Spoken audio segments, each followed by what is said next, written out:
Avez-vous des conseils pour réussir le travail à distance?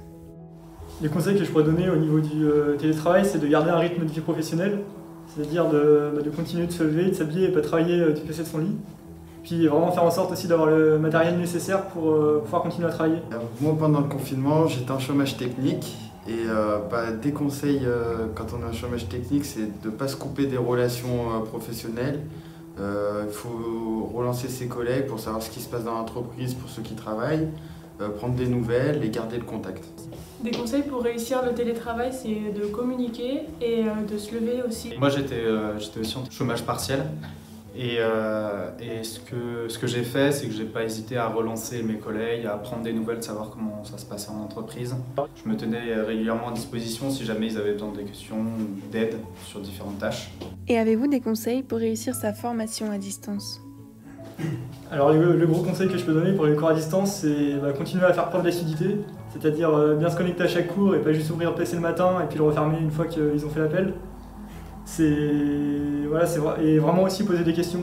Parce que du coup c'est vrai que c'est peut-être plus compliqué d'avoir une interaction, mais c'est tout aussi important. Pour réussir l'école à distance, selon moi, il faut être assidu, se lever le matin comme si on avait un rythme de vie normal.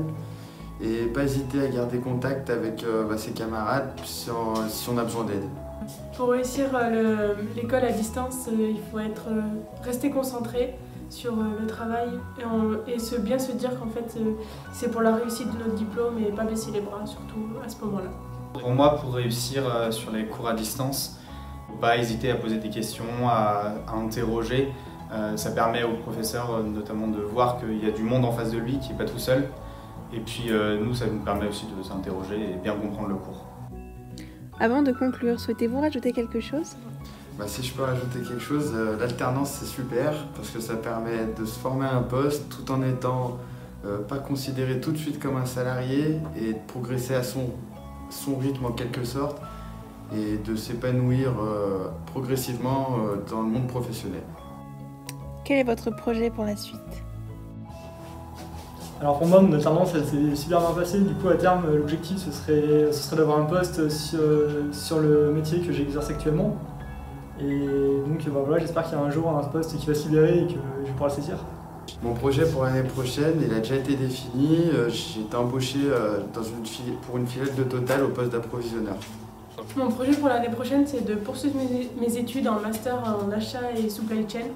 Donc la licence en alternance m'a permis vraiment de concrétiser ce projet. Pour ma part, à la suite de la licence, je pars en recherche professionnelle. Ce que je cherche, c'est plutôt un poste de logisticien, un poste assez polyvalent qui touche un peu à tout, à la fois de la relation fournisseur, relation client, la gestion de stock.